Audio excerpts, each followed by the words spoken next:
Perfect.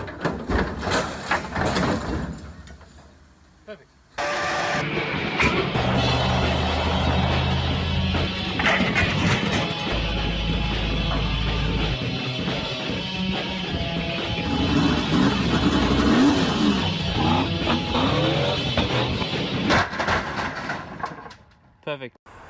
Alright, so today we're working on my old Skyline Wagon again. So unfortunately last night I was rendering a video with the rear suspension setup of this car, and something happened while it was rendering and it wiped my local hard drive on my computer. So I lost all of my footage. I lost all my edited videos or my unedited videos. I essentially lost 6 months worth of footage. So yeah, sadly, this video will have to suffice for last week and probably this week as well, while I send my computer away to try and recover those files.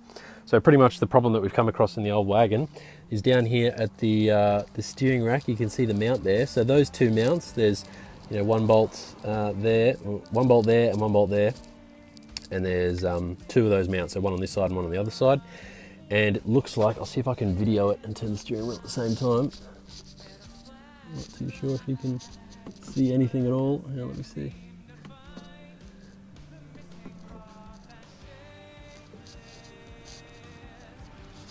Anyway, you can see, maybe you can see the whole rack kind of moves. You just have to take my word for it. I can't reach far enough and do the video at the same time. So pretty much where that mount is, the whole rack moves left and right. And it looks like the two mounts, or at least this mount here, is potentially loose. Now, this whole steering rack tried to fall out once, so I put the new rack bushes in it. Oh God, it would have been 4 or 5 years ago now. And like I had the whole front of the car apart, so it was all cleaned up, put the new rack bushes in, bolted it all down. And then I was driving it one day and the bolts started to undo themselves and the rack started to fall out. So I retightened the bolts, but I put Loctite on them and tightened them down as hard as I could. And now it's been like 2 more years, and I think what's happened is the bushes have worn away enough that they've created like a bit of a gap between the bush and the mount, and so the rack itself is able to flop around in there.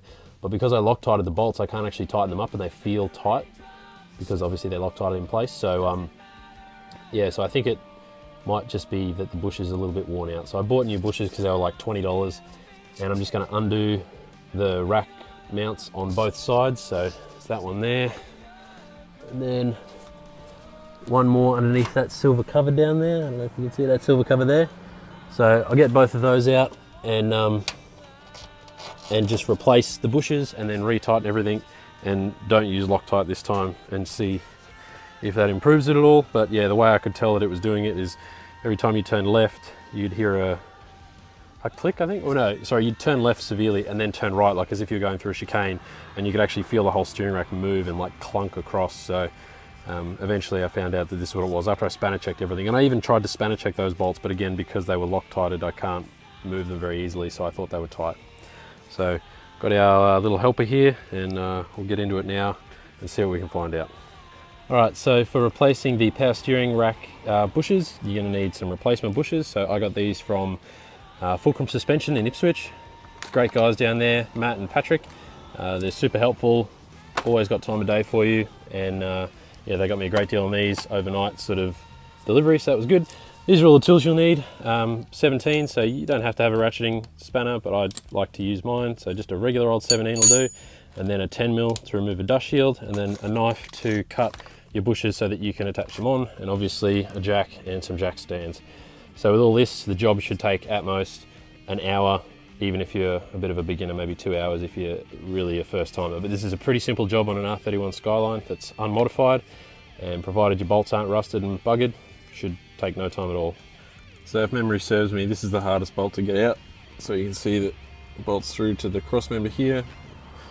Through there's the bush, there's the rack and everything, it's the steering column. So I was able to just separate these lines a little bit. They go across the other side of the rack and get the ratcheting spanner in there. And now the bolt is free, so I'll be able to pull this out and then pull the spanner back through the hole. So it's just 3 more to go. All right, when you're doing the passenger side ones, there's one on this side, one on the other side, and they both bolt through this heat shield to protect the boot from the exhaust, which is right here. And the last bolt is up there, it's just a 10mm. So make sure you undo those, make it easier to get this the actual bracket mount thingo itself off, so you can see that it's free there, but you don't want to go bending your heat shield or anything, so I'm just going to get that off now. So there we go, 10mm bolt comes out and then your heat shield comes off. Now you can get access to this, so this bracket just comes straight off, and then we can see the bush here. So because of these power steering lines encapsulating these bushes, you need to cut them in order to get them on. So you can see this one's being cut there, and then the other one I cut it as well, so the rack should come straight up like that. You can just wiggle this around and then pull it out. So the bush itself actually doesn't look too bad. A lot of grease and oil on it, but because of the material these are made out of, it shouldn't deteriorate. So it's quite interesting that, well, this side wasn't much of a problem, it was the other side that was a lot worse. But yeah, we'll pull the other side out and have a look at it. But this one looks like I could probably reuse it on the shitty drift car if I wanted to. We'll just put it aside for now. So I've got the driver's side one out, and I had to take off this transmission brace. And you can see there's the passenger side one, so it bolts to the engine and to the transmission. So it's just a bunch of 14mm bolts, pretty simple to get off. And then you get the last bush out. So we'll have a look at this one outside in the light and see if it's worn out. Alright, so it doesn't actually look that bad, but if we bring some light in, you can see how this edge here comes along and then dips in a bit there. It does the same on this side, just dips in a tiny bit there. So I would say that this is where the movement is happening, which would be sort of along the front edge of the rack, or towards the top of the rack. So yeah, looks like there's a bit of a pinch mark there, maybe from where it bolts down or something. But all in all, it doesn't look too bad, but can't hurt to replace it and see if it makes an improvement. Looks like there's another bit of a divot just on this left-hand side here. But it's really hard to tell. I'm not an expert on these. They're either cracked and destroyed or new, in my opinion. So I guess this one is worn out a little too much, but we'll throw a new one in there and yeah, take it for a drive and see if it changes anything. Alright, so we have a look at these two bushes, so they're definitely the right ones to replace it. You can see the numbers on the side. Should say 2771. Then we grab our other one and have a look and see it says 2771 there as well. So it's a pretty good sign. Obviously they look the same too, so anyway, you can see this one's already been cut, so we don't get a choice on that. So I will likely try and mount that to the bottom, I guess. I don't know. I'm sure there's a direction you're supposed to put that one. This one, I guess, cut it wherever and put it wherever you feel like. So that's what I've got to do with those two. So that's where your Stanley knife comes into play. Just straight down, straight as you can. Everything has been cleaned. I just used some brake cleaner to tidy all these parts up, and then the brace for the transmission, some paint came off that, so I've just repainted it with some matte black paint. So next I've just got to clean all of the mounting surfaces under here, wipe them dry, and then yeah, install these and we're good to go. Alright, so I've now cut this one. You can see there, nice straight cut with just a sharp Stanley knife, does the trick. So now these can both be installed onto the car. So I think the biggest difference is the width of this. Over time these edges have been compressed with the steering, and that's probably what's given it the slop. So the rack, or the mount, lets the rack sort of slide back and forth because it's got some, imagine my thumb is the thickness and there's a gap on either side, so it can sort of move back and forth. I think that's what's happening, judging by the wear marks on the other bushes. So installing these should stop that, and I guess 5 years is pretty good for the amount that I drive and the harshness at which I treat my steering. So yeah, let's go with that and see if it fixes it. Alright, getting this side on's a bit of a pain, so I went with it kind of like this, so just straight on like that, and then I had to rotate it this way to get the egg-shaped cam bump thing to line up.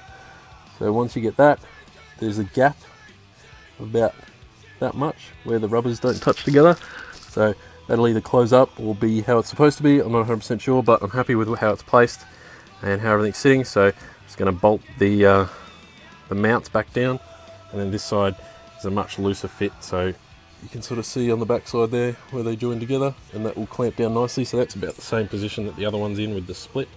Sort of points up that way, and you can see how there's a line here, there's also a line here that sort of encapsulate this one, so you have to cut it to get it on, unless you're going to undo these, but you know that means you're going to take all this off, and I didn't want to do that, so I'd rather cut it. So yeah, just bolt these back down, put the dust shield back on, put this engine bracket back on, and then it's all done. And there you have it, all bolted up and finished. So you can see the new bushes mounted in there, and same over here, one side, that's the other. So these bolts go through to the subframe, and they've got a massive encapsulated nut on this side, it's like welded in. So I really swing off these to tighten them up like crazy.